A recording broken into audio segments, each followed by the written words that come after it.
मैं हूं विशाल, स्वागत है आपका प्राइम डिबेट इंडिया में। कांग्रेस को एक बार फिर बड़ा झटका लगा है।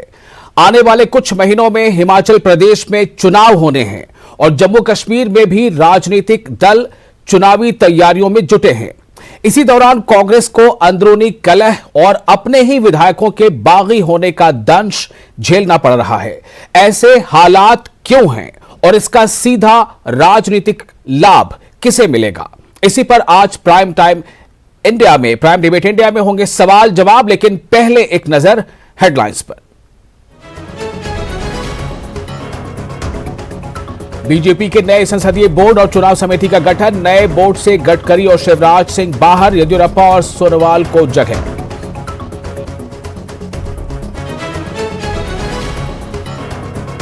हिमाचल प्रदेश की राजनीति में बड़ा उलटफेर। कांग्रेस के पवन काजल और लखविंदर सिंह राणा ने थामा बीजेपी का हाथ।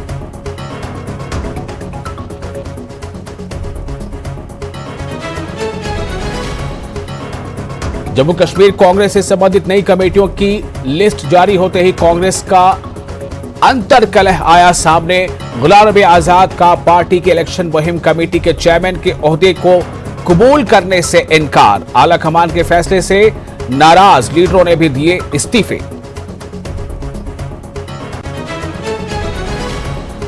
मॉब लिंचिंग को लेकर गृह मंत्री डॉक्टर नरोत्तम मिश्रा का बड़ा बयान। राजस्थान में मॉब लिंचिंग के बढ़ते मामले के लिए कांग्रेस की सरकार को बताया जिम्मेदार, तुष्टीकरण की राजनीति को इसके लिए बताया जिम्मेदार। और मध्य प्रदेश के गृह मंत्री ने इस तरह की कही है बात।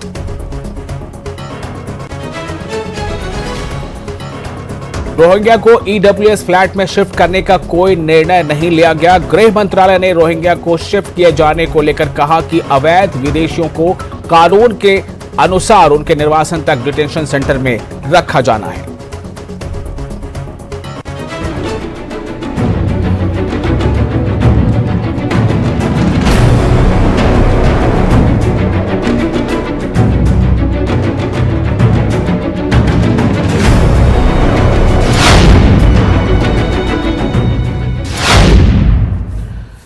एक बार फिर आपका स्वागत है। आपको बता दें कि आज प्राइम डिबेट इंडिया में जो विषय है, दरअसल इसका सीधा ताल्लुक पूरे देश की राजनीति से है।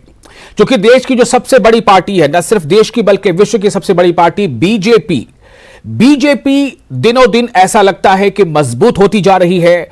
और अगर बीजेपी को सबसे ज्यादा देश भर में किसी पार्टी से मुकाबला है, ऐसा समझा जाता है कि कांग्रेस से है। और कांग्रेस दिन ब दिन ऐसा लगता है कि अपनी नीतियों की वजह कर, अपने अंदाज के वजह कर वो कमजोर होती जा रही है। ऐसा इसलिए हम कह रहे हैं कि चुनाव बहुत करीब है। हिमाचल प्रदेश में भी चुनाव की आहट जम्मू कश्मीर में भी सुनी जाने लगी है। चुनाव की आहट कुछ और राज्यों में भी सुनी जाने लगी है। लेकिन हिमाचल प्रदेश और जम्मू कश्मीर में, इन दोनों राज्यों में कांग्रेस को बड़ा झटका लगा है। एन उस समय जब तमाम पार्टियां चुनावी तैयारियों में जुटी हैं। जहां एक तरफ आम आदमी पार्टी ने आज हिमाचल में अपने गारंटी और अपने चुनाव वाले वादों का बखान किया, वहीं आज कांग्रेस को एक बड़ा झटका लगा। कांग्रेस के दो बड़े चेहरे, हिमाचल कांग्रेस के दो बड़े चेहरे, दोनों विधायक हैं, उन दोनों ने कांग्रेस पार्टी को टाटा बाय बाय कहते हुए बीजेपी का दामन थाम लिया। अपने हाथों में जो पंजा वाला निशान का जो हाथ, उसमें कमल थाम लिया। सवाल इस बात को लेकर है कि आखिर ऐसा हो क्यों रहा है। वहीं दूसरी तरफ ये जो झटका और ये जो पार्टी को एक तरह से चोट लग रही है कांग्रेस पार्टी को, ये सिर्फ किसी एक जगह की कहानी नहीं है। जम्मू कश्मीर में भी ऐसा ही हुआ। दरअसल गुलाम नबी आजाद एक बड़ा चेहरा है कांग्रेस का। एक जमाने में वो जम्मू कश्मीर के वजीर आला रह चुके हैं, मुख्यमंत्री रह चुके हैं और राज्यसभा में लीडर रहे अपोजिशन के। लेकिन जब से गुलाम नबी आजाद के बारे में यह कहा जाने लगा कि वो अंदर ही अंदर, दिल ही दिल में काफी दुखी हैं, इसलिए कि उन्हें अपर हाउस में दोबारा भेजा नहीं गया। क्या यह वजह है कि जो कमेटी का ऐलान किया गया जम्मू कश्मीर कांग्रेस को लेकर, वहां की प्रचार अभियान कमेटी का उनको चेयरमैन बनाया गया, वहां की जो राबता कमेटी जिसे हम कहते हैं उसका उनकी जिम्मेदारी दी गई। लेकिन उन्होंने इस जिम्मेदारी का लेटर मिलने के कुछ ही पलों में रिजाइन कर दिया। अब सवाल यह है कि उनके रिजाइन करने के साथ साथ जो उनके सपोर्टर्स हैं, ऐसे कई नाम हैं जिन्होंने रिजाइन कर दिया। हालांकि जम्मू कश्मीर में कांग्रेस का जो जिम्मा है प्रदेश अध्यक्ष के तौर पर, वो उनके ही खेमे के, उनके ही जानने वाले, उनके ही करीबी को सौंपा गया है, विकार रसूलवानी को। लेकिन उसके बावजूद गुलाम नबी आजाद की नाराजगी सतह पर आ गई। सवाल यह पैदा हो रहा है कि एक तरफ जो अभी जो इससे पहले जो निवर्तमान थे प्रदेश अध्यक्ष, एक तरफ वो लगातार ये कह रहे हैं कि जो भी हाईकमान का फैसला है वो हमें मंजूर है और उसे सबको मानना चाहिए। तो आखिर गुलाम नबी आजाद ने ऐसा कदम क्यों उठाया और क्या ये जो कांग्रेस के अंदर की जो गुटबाजी है और खेमेबाजी है, इससे आने वाले चुनाव में जम्मू कश्मीर में कांग्रेस को बड़ा नुकसान उठाना पड़ेगा? तो हिमाचल और कांग्रेस दोनों, जम्मू कश्मीर दोनों जगह पे कांग्रेस में कोहराम है। इसी विषय पर आज प्राइम डिबेट इंडिया में हम बातचीत करेंगे। हमारे साथ कुछ खास मेहमान हैं, हम उनको हम आपको इंट्रोड्यूस करा रहे हैं। हमारे साथ हैं मोहम्मद अमीन भट्ट, जो एक्स एमएलए है और कांग्रेस के लीडर है, ये हमारे साथ जुड़ रहे हैं जम्मू कश्मीर से। गणेश दत्त वाइस प्रेसिडेंट है और मीडिया पैनलिस्ट है, ये हमारे साथ जुड़ रहे हैं। बीजेपी के लीडर है, ये हमारे साथ जुड़ रहे हैं हिमाचल से। और professor Ramesh Chauhan political analyst हैं, ये भी हमारे साथ हिमाचल से जुड़ रहे हैं। और समीर भट्ट हमारे कॉरेस्पॉन्डेंट है, चीफ कॉरेस्पॉन्डेंट, ये हमें जम्मू से ज्वाइन कर रहे हैं। आप सभी का बहुत बहुत स्वागत है। समीर, मैं सबसे पहले आपके पास आना चाहूंगा और यह जानना चाहूंगा कि एक ऐसे समय जब हर एक पार्टी अपने आप को न सिर्फ मजबूत करना चाह रही है बल्कि वो पार्टी का विस्तार करने में लगी है, चाहे वो जम्मू कश्मीर हो, चाहे हिमाचल हो, या फिर कुछ और दूसरे राज्य जहां इलेक्शन होने हैं, ऐसे में जम्मू कश्मीर में कांग्रेस का जो अंतरकलह है वो जिस तरह से सतह पर आ गया है, गुलाम नबी आजाद का खेमा और जीए मीर का खेमा, ये जो दो खेमेबाजी हो रही है, ये क्यों हो रहा है? समीर।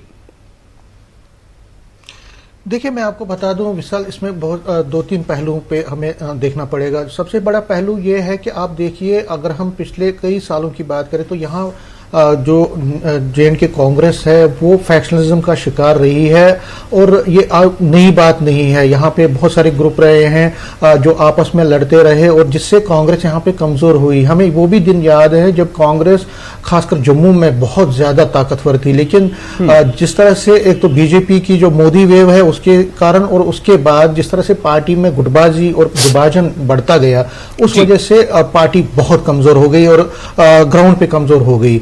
आप देखिए, कल की बात है, ये जो मंथन था कई दिनों से चल रहा था कि जीए मीर को हटना है। जीए मीर को हटना था क्योंकि जोधपुर डिक्लेरेशन में पार्टी ने फैसला किया था कि 5 साल से ज्यादा जो भी प्रेसिडेंट रहे हैं पूरे इंडिया में, जितने भी यूनिट्स हैं, वहां के जो अध्यक्ष हैं, उनको हटना पड़ेगा क्योंकि पार्टी जो है उसमें एक डिक्लेरेशन पास किया था जोधपुर में। तो जीए मीर का हटना जरूरी था। लेकिन आप देखिए जो इनफाइटिंग है, फैक्शन रिडन पार्टी कितनी है ये, कि पिछले 2 महीने से लगातार कोशिश हो रही थी कि अगर जीए मीर को हटना है तो कौन बनेगा, किसको नया अध्यक्ष बनाएंगे। तो पार्टी ने फैसला किया कि सभी जो मंत्री थे, सभी जो पूर्व विधायक थे, पार्टी के सीनियर लीडरान थे या छोटे स्तर के जो लीडरान थे, उनको दिल्ली तलब किया गया। उनके साथ 1-to-1 मीटिंग हुई और लगातार मंथन चलता रहा कई दिनों तक। उसके बाद क्योंकि गुलाम नबी आजाद फैक्शन यहाँ पे ताकतवर है, इसी तरह से जो ऑफिशियल था तब के जो जीए मीर फैक्शन, वो भी अपनी जगह, उनका भी अपना दबदबा था। तो दोनों खीमों के लोगों से बात की गई, अलग से बात की गई, इकट्ठे मिलकर बैठ के बात की गई। लेकिन जब नतीजा क्या हुआ कि ऐसी चर्चाएं होने लगी कि वकार रसूल को प्रेसिडेंट बनाया जाएगा। लेकिन जो हमें सूत्रों से पता चला है, जो हमारे सोर्सेस कहते हैं और बिल्कुल कंफर्म सोर्सेस हैं कि जो गुलाम नबी आजाद है वो वकार रसूल की जगह जो जीएम सरूरी हैं, जो इंद्रवाल से आते हैं, उनको वो प्रेसिडेंट अध्यक्ष बनाना चाहते थे और उन्होंने कमिटमेंट भी की थी अपने हामियों को कि अब जो सरूरी है वही अध्यक्ष बनेंगे। लेकिन ये ऐसा कहा जा रहा है, जो हमारे सूत्र कह रहे हैं कि जो वकार रसूल है उनको जो ऑफिशियल ग्रुप था, जीए मीर वाला जो ग्रुप था, उन्होंने उनको जो अपने पाले में ले लिया, उनके साथ बात की, नेगोशिएशंस की और उनको ऐसी उन्होंने रणनीति की कि वकार रसूल को ही अध्यक्ष बनाया गया। और जब कल ये खबर आई कि वकार रसूल ही अध्यक्ष होंगे और गुलाम नबी आजाद को कैंपेन कमेटी का अध्यक्ष बनाया जाएगा, तो जाहिर तौर पर क्योंकि कमिटमेंट और गुलाम नबी आजाद, क्योंकि उनको कहा जाता था कि आप ही का जो बात है, आप ही की जो बात है वो मानी जाएगी, चाहे अध्यक्ष के लिए और या कमिटीज में, जो कोऑर्डिनेशन कमिटीज में या कैंपेन कमेटी में, या सभी शॉर्ट में ये है कि उनकी बात मान ली गई, उनके खेमे कहीं एक जो नेता है उनको वहां पार्टी का अध्यक्ष बना दिया गया। फिर भी जीए मीर ने माफ कीजिएगा, गुलाम नबी आजाद ने रिजाइन क्यों किया? इतनी अहम जिम्मेदारी मिली गई थी और अंदर खाने ये बातें चल रही थी कि वो जो है सीएम के कैंडिडेट हो सकते हैं। नहीं विशाल, इसमें एक चीज देखना पड़ेगा, क्योंकि जीएम सरोरी को वो अध्यक्ष बनाना चाहते थे। जीएम सरूरी को कमिटमेंट भी दी गई थी, उनके हामियों को भी कमिटमेंट दी गई कि अब जीएम सरूरी ही आएंगे, और गुलाम नबी आजाद ने ये अपने लोगों को कह दिया था। लेकिन जब वकार रसूल को गया तो आजाद को लगा कि उनको हाशिए पर लाया गया है, उनकी बात नहीं सुनी। ठीक है समीर, मैं आपके पास फिर आता हूं, मैं थोड़ा रुख करूंगा। हमारे साथ जुड़े हैं गणेश दत्त भी, जो बीजेपी के स्पोक्स पर्सन है, मीडिया पैनलिस्ट हैं, वाइस प्रेसिडेंट हैं हिमाचल प्रदेश में बीजेपी के, और साथ ही हमारे साथ मौजूद है प्रोफेसर रमेश चौहान जो पॉलिटिकल एनालिस्ट है, ये भी हमें हिमाचल से ज्वाइन कर रहे हैं। पहले मैं गणेश दत्त साहब आपके पास आना चाहता हूं। गणेश दत्त साहब, सवाल सीधा ये है कि आप इस वक्त वहां हिमाचल में रूल कर रहे हैं, बीजेपी रूल कर रही है, और जब ऐसे समय में कि जब बहुत करीब अब आहटें सुनाई दे रही है चुनाव की, ऐसे में इतने वर्षों तक आप जिस पार्टी के नेताओं को विपक्ष में कोसते रहे होंगे, उन्हें बुरा भला कहते रहे होंगे, वो आज आपके पास आ रहे हैं, आप उनको एक्सेप्ट कर रहे हैं, इसकी वजह क्या है? ऐसा होता है जब सरकार पावर में होती है, 5वां साल होता है, तो उस समय लोग जो है पार्टी को छोड़ते हैं, कोई दूसरी पार्टी ज्वाइन करते हैं। लेकिन हिमाचल प्रदेश एक उदाहरण है कि आज जो कांग्रेस पार्टी के जो विधायक थे वो भारतीय जनता पार्टी की तरफ आ रहे हैं। तो इसका सीधा मतलब ये है कि केंद्र में जिस प्रकार से आदरणीय नरेंद्र मोदी जी की सरकार सारे देश को एक नई दिशा दे रही है, चाहे विकास के क्षेत्र में, चाहे विदेश नीति के क्षेत्र में, चाहे आर्थिक सुधारों की दृष्टि में, उसी प्रकार से हिमाचल प्रदेश में भी आदरणीय जयराम ठाकुर जी की सरकार जो है गांव, गरीब, किसान, मजदूर, बेरोजगार, महिला और सभी वर्गों की चिंता करते हुए उन्होंने एक नए विकास के आयाम स्थापित किए हैं। और उसके बाद आज हिमाचल प्रदेश सारे देश में पहाड़ी प्रदेशों का एक मॉडल राज्य के रूप में विकसित हुआ है और सबके सम्मुख आया है। ये उसी का परिणाम है कि जब 5 साल नहीं, मैं सिर्फ ये जानना चाहता हूं, मेरा सवाल सिर्फ ये है कि ये बीजेपी यानी हिमाचल प्रदेश बीजेपी की मजबूरी है कि वो ऐसे नेताओं को अपने में शामिल करे, या उन नेताओं की मजबूरी है, चाहे वो पवन काजल हो, चाहे लखविंदर हो, उनकी मजबूरी है कि वो पार्टी में आ रहे और जो पार्टी का दामन थाम रहे हैं? वास्तव में पवन काजल जी की और लखविंदर राणा की जो बैकग्राउंड रही है वो भारतीय जनता पार्टी से रही। ठीक है, अभी आपकी आवाज मिल नहीं पा रही है। प्रोफेसर रमेश चौहान, मैं आपके पास आना चाहता हूं, और मोहम्मद अमित भट्ट साहब आप हमारे साथ जुड़ चुके हैं, आपको मेरी आवाज मिल रही है? हाँ, आपकी आवाज। अमित भट्ट साहब, ये कांग्रेस में घमासान क्यों मचा है? इंतखाबात सर पर हैं, आहटें सुनाई दे रही हैं, चाहे वो हिमाचल हो चाहे जम्मू कश्मीर हो, क्या वजह है, क्यों भगदड़ मची है? सबसे पहले मैं आज आपको मुबारकबाद देता हूँ। ईटीवी ने मुझे आज दूसरा दिन है आपको अपनी चैनल हिमाचल, लद्दाख और जम्मू कश्मीर में शुरू किया है। हम न्यूज़ 18 हैं, हम ईटीवी नहीं है। की बात में कहा हूँ कि कांग्रेस हाँ, नहीं जीटीवी नहीं है, ETV Urdu news 18 Jammu and Ladakh में आपने शुरू किया है जी। और हिमाचल में, इसके लिए मैं आपको मुबारकबाद देता हूँ। जी। तो मेरा सवाल यह था कि कांग्रेस से भगदड़ क्यों मची है? देख रहे हैं आज क्या हालात है। हाँ। हमको गड़बड़ इसलिए मची है, हमको बुलाकर लिया है दिल्ली। हाँ। तमाम एमएलएज को और सीनियर कांग्रेस लीडर्स को और एक्स मिनिस्टरों को दिल्ली बुला कर लिया है। हमारे को वहां जनाब गुलाम नबी आजाद मिला है, हमको मिला है रजनी पटेल मिली है, वहां पर अंबिका सोनी मिली है, और मिला है ये वेणुगोपाल साहब, वेणुगोपाल जी। उनसे हमारी बात हुई, हमने डिटेल में उनके साथ 2-3-2.5 घंटे बात हुई, अलग अलग बात हुई, एक दिन के बाद दूसरे दिन बात हुई। हमने अपनी बात कही है उनको, उन्होंने विश्वासन दिलाया कि आपने जो बात की, हम सिटिंग एमएलए थे जी, हम 5-8 सिटिंग एमएलए थे, हमारे साथ जीएम सुरूरी साहब थे, हाजी रशीद साहब था एमएलए सोपोर, मोहम्मद अमीन भट्ट, मैं एमएलए दिवसर हूँ, सिटिंग एमएलए हूँ, मैंने 25,000 वोट लिए हैं और मुफ्ती सईद के साले को हराया। नहीं वो ठीक है, मेरे सवाल का जवाब अभी तक नहीं दिया आपने। भगदड़ क्यों मची है, क्यों गुलाम नबी आजाद जैसे कद्दावर लीडर हाईकमान के उस न्योते को, उस जिम्मेदारी दिए जाने को नकार रहे हैं? हाँ, इसलिए कि जब उसने पॉलिटिकल अफेयर्स कमेटी और कैंपेनिंग कमेटी के चेयरमैन से इस्तीफा दिया, हम कोऑर्डिनेशन कमेटी से भी हमने इस्तीफा दिया। आजाद साहब के बगैर जम्मू कश्मीर कांग्रेस 0 है। तो आपको क्यों आपकी बातों से साफ पता चल रहा है कि आप गुलाम नबी आजाद के खेमे से हैं, लेकिन मेरा सवाल यह है कि क्यों लगता है कि गुलाम नबी आजाद साहब के बगैर ये चीजें हो रही हैं? उनको कैंपेन कमेटी का चेयरमैन बनाया, क्या उनको कई और जिम्मेदारियां दी गई? क्या पता है, उसने बोला मेरे बगैर ये चीजें हो रही है, उसके बगैर 0 है, यहां किसी को भी प्रेसिडेंट बनाओ। लिहाजा यहां गुलाम नबी आजाद के बगैर रियासत जम्मू कश्मीर में कांग्रेस 0 है। जब तक कि आजाद साहब को कॉन्फिडेंट में नहीं लिया जाएगा और जब तक कि आजाद साहब को यहां का सीएम कैंडिडेट डिक्लेयर न किया जाए।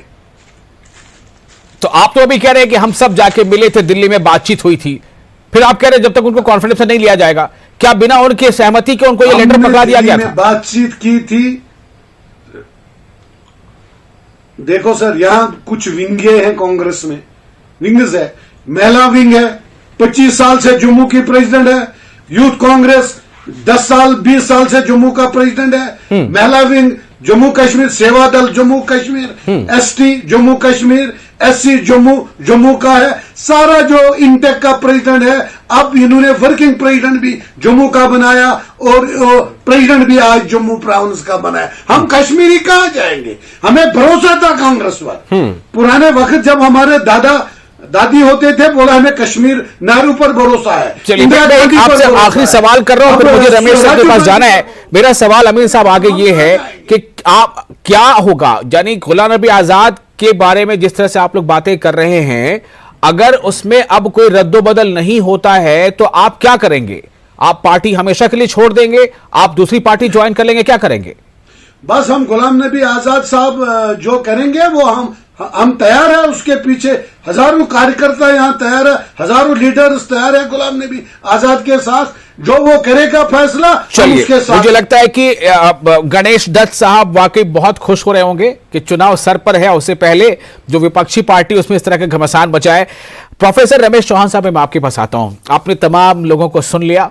मैं आपसे जानना चाहता हूं कि एक ऐसे समय में जब बहुत दरकार है दोनों पार्टियों को मजबूत रहने की, हिमाचल में कांग्रेस में जो है वहां पर भगदड़ मची है, जम्मू कश्मीर में कांग्रेस का हाल क्या आपने सुन लिया, मैं आपकी इस पर टिप्पणी जानना चाहता हूं। नहीं इसमें विशाल जी बात ऐसी है कि मैं अपनी बात को पहले हिमाचल से शुरू करता हूं जी। मेरी आवाज आ रही है ना? बिल्कुल आ रही है, आप बोलें। हाँ, तो हिमाचल के संदर्भ में मैं ये कहना चाहूंगा कि अगले 2 महीनों के बाद जो है हिमाचल में चुनाव होने हैं। Any time by mid of October और नवंबर चुनाव ड्यू है। और ये सभी लोग भली भांति जानते हैं कि जब चुनाव का मौसम आता है तो राजनीतिक दलों में जो है उथल पुथल शुरू हो जाती है। अब जिस प्रकार से 2 लोग कांग्रेस के जो विधायक है ये भाजपा का दामन थाम लिए है जी, और जैसे कि भाजपा के प्रवक्ता कह ही रहे थे अभी, और बात करते करते उनका ऑडियो लिंक कट गया।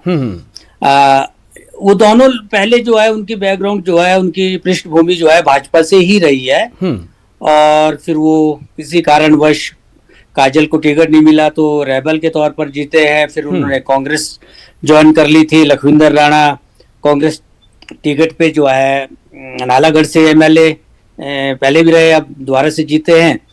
तो पृष्ठभूमि तो बीजेपी की है, इनकी भाजपा की। लेकिन कांग्रेस में ये उथल पुथल मचने से पहले जो है भाजपा में भी ऐसा हुआ है। अभी कुछ दिनों पहले भाजपा के जो पूर्व प्रदेश अध्यक्ष है खीमीराम जी, जो कि मुख्यमंत्री के ही गृह जिला से है, कुल्लू से मंडी से है, और कुल्लू मंडी सराज इलाका है ये। तो उन्होंने कांग्रेस का दामन थामा है, अभी कुछ ही समय बीता है। और उसी प्रकार ठियोग जो विधानसभा क्षेत्र है, वहां से पूर्व में जो भाजपा के विधायक रहे हैं स्वर्गीय राकेश वर्मा जी, उनकी पत्नी ने, इंदु वर्मा जी ने अभी हाल में ही जो है वो कांग्रेस को ज्वाइन किया है जी। तो अभी मेरा सवाल ये है रमेश चौहान साहब की, ये सिर्फ एक किसी स्टेट या यूटी की बात नहीं है। अभी हम लोग जो डिस्कस कर रहे हैं वो डिस्कस ये भी कर रहे हैं कि किस तरह से अभी गुलाम नबी आजाद एक बड़ा चेहरा है कांग्रेस का, वो किस तरह मतलब ऐसा लगता है जैसे वो रिवॉल्ट पाथ पर खुलकर सामने आ गए। तो चुनावों से पहले जितनी पार्टी को सक्रियता दिखानी चाहिए, क्या उसमें कमी नजर आ रही है? क्या कांग्रेस को इस बात का भी खामियाजा भुगतना पड़ रहा है कि कांग्रेस के पास कोई जो है कोई अभी परमानेंट उनको अध्यक्ष नहीं है राष्ट्रीय स्तर पर? क्या कुछ आंतरिक सांगठनिक की कुछ कमियां हैं जो कांग्रेस को ये नतीजा दिखा रही हैं? हाँ, ये विशाल जी जरा थोड़ा ज्यादा बड़ा विषय हो गया है, क्योंकि अगर आप पूरे कांग्रेस संगठन पे ही और नेतृत्व पे कुछ मेरी ओपिनियन को जानना चाहते, तो बात यह है कि कांग्रेस जो है वो नेतृत्व के स्तर पर और संगठनात्मक स्तर पर, दोनों ही स्तर पर जो है वो जूझ रही है। और संघर्ष भी मैं कहूंगा कि संघर्ष करते हुए भी नजर नहीं आ रही है। ना तो नेतृत्व के प्रति इनकी कोई ऐसी स्पष्ट दिशा है या निर्णय लेने की क्षमता दिख रही है कि 2 साल से ज्यादा का समय हो गया है और पूर्णकालीन जो है राष्ट्रीय अध्यक्ष पार्टी में नहीं है। कार्य समिति के जितने भी नॉमिनेटेड जो भी उनके जो मेंबर्स है, जो उनकी हाईएस्ट डिसीजन मेकिंग बॉडी है कांग्रेस की जी, उसको लेकर, पार्टी के नेतृत्व को लेकर, संगठन के अंदर नई जान फूंकने को लेकर ये जो G23 के नाम से गुलाम नबी आजाद और दूसरे लोगों ने जो है एक कांग्रेस अध्यक्ष को अपना उनके जो अपने सुझाव थे, जो इनको लगा कि पार्टी को कुछ संगठनात्मक और नेतृत्व के स्तर पर जो है निर्णय लेने की आवश्यकता है, तो उसको बड़े एक अलग तरीके से पार्टी के जो 10 जनपद के या कहेंगे कि भाई हाई कमांड कल्चर जो कांग्रेस में नजदीकी के जो थे, उन्होंने उसको एक दूसरा ट्विस्ट देने का कोशिश किया है। मैं आपसे बस थोड़ा सा संक्षेप में ये जानना चाहता हूं रमेश चौहान साहब कि हिमाचल में जो कुछ अभी हुआ है, 2 विधायक कांग्रेस के थे, उन्होंने बीजेपी का दामन थामा। बीजेपी के जो प्रवक्ता हमारे साथ मौजूद हैं गणेश दत्त साहब, उनका कहना है कि उनकी पृष्ठभूमि भी वैसी रही थी। लेकिन मैं आपसे सिर्फ ये जानना चाहता हूं कि क्या इन 2 विधायकों के इधर से उधर जाने को क्या माना जाए? वहां हिमाचल के अंदर में ये कांग्रेस की कमजोरी है या फिर बीजेपी ने इतना काम कर लिया है कि विपक्षी पार्टियों के नेताओं को भी ये लग रहा है कि काम की वजह कर तो हम जो है कहीं ठहरेंगे नहीं जब जनता के बीच ये चुनाव आएगा? देखिए विशाल जी, पार्टी प्रवक्ताओं की एक अपनी मजबूरी होती है, उनको पार्टी लाइन पे ही बात करनी होती है। अगर एक फेयर और ऑब्जेक्टिव एनालिसिस किया जाए तो मैं ये कहना चाहूंगा कि मैंने आपको जैसे शुरू में कहा था कि ये चुनाव का मौसम है। डिजर्टर जो है पार्टियां छोड़ के, जिनको टिकट की वो आस नहीं रहेगी या जिनको लगता है कि नहीं उधर को ग्रीनर पास्चर की तरफ कुछ ज्यादा है, तो ये इधर से उधर, उधर से इधर ये चलता रहेगा उठा पटक और ये खेल तमाशा। लेकिन ये नेतृत्व के ऊपर बहुत बड़ी जिम्मेदारी है कि वो अपने घर को कैसे संभाल के रखे। गणेश दत्त साहब, मैं आपके पास आना चाहता हूँ, आपकी आवाज बीच में रुक गई थी और मैंने अभी सब लोगों से बात कर ली है। मैं अमित भट्ट साहब आपके पास मैं आऊंगा। एक सवाल गणेश दत्त साहब से है। गणेश जी, क्या इसको एक मतलब बीजेपी इसको एक सामान्य प्रक्रिया के रूप में देख रही है कि चुनाव से पहले होता है दल बदल, जैसे बहुत सारे अभी एग्जांपल दिया अभी रमेश चौहान साहब ने कि बीजेपी के भी कुछ बड़े लीडर जो है कांग्रेस में गए हैं, कांग्रेस से भी आपके पास आए हैं। मैं ये जानना चाहता हूं कि इसे आप ये क्यों मान रहे हैं कि ये पार्टी की मजबूती का प्रतीक है कि विपक्षी पार्टियों के विधायक भी आपके पास आ रहे हैं? हाँ, देखिए, पार्टी हमारी पहले से मजबूत है, हमारा संगठन मजबूत है। इस समय हिमाचल प्रदेश में हमारे 44 विधायक अपने हैं पार्टी के।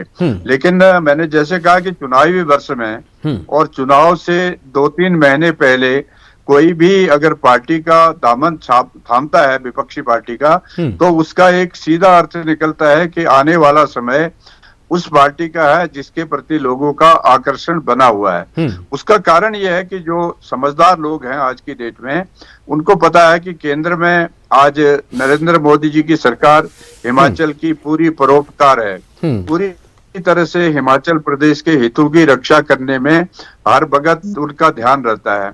और हिमाचल के मुख्यमंत्री रात दिन काम करने में लगे हैं, एक गरीब परिवार से निकल करके आए हैं, गरीब की चिंता करते हैं और गरीब समाज की चिंता करते हैं। और उनकी कार्य प्रणाली जो 5 साल के लगभग की रही है, वो जनहित की रही है और जन कल्याण की रही है। उसी से आकर्षित होकर के लोग हमारे पास आ रहे हैं, तो हम इसको एक बोनस के रूप में देखते हैं। चलिए, आप इसे बोनस के तौर पे देखते हैं, लेकिन जिस पार्टी से लोग छोड़कर बीजेपी में गए हैं, उसके नेता का हाल यह है कि उनके यहां आपस में ही तलवारें खिंची हैं। मोहम्मद अमीन भट्ट साहब, मैं आपके पास आना चाहता हूं, क्या आपको सुनकर यह अच्छा लग रहा है कि कांग्रेस के अंदर भीतरघात है, कांग्रेस के अंदर आपस में ही लोग लड़ने और एक दूसरे को नीचा दिखाने की कोशिश में लगे हैं? तो जाहिर है कि इसका फायदा विपक्षी पार्टियों को मिलेगा।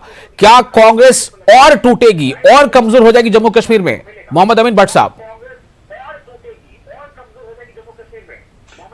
मेरी अपील है मैडम सोनिया गांधी जी से, राहुल गांधी जी से और आजाद साहब से कि रियासत जम्मू कश्मीर में कांग्रेस मजबूत है।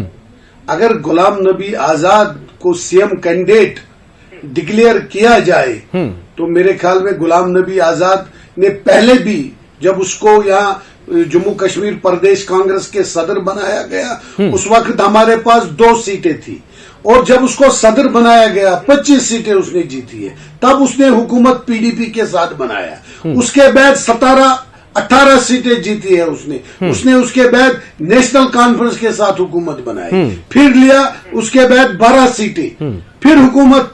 अगर ऐसा नहीं हुआ तो क्या होगा? अगर ऐसा नहीं हुआ तो क्या होगा? पीडीपी की हुकूमत यहाँ कांग्रेस 0 है। अगर आजाद साहब नहीं होगा, कांग्रेस रियासत जम्मू कश्मीर में 0 है। चलिए, बहुत बहुत शुक्रिया आप तमाम मेहमानों का, समीर भट्ट साहब, प्रोफेसर रमेश चौहान, मोहम्मद अमीन भट्ट साहब और गणेश दत्त साहब। शुक्रिया आप तमाम लोगों का इस खास विषय पर अपनी प्रतिक्रिया देने के लिए। और आप दर्शकों से अब आज्ञा लेना चाहेंगे। आप बने रहे न्यूज़ 18 जम्मू कश्मीर, लद्दाख, हिमाचल के साथ।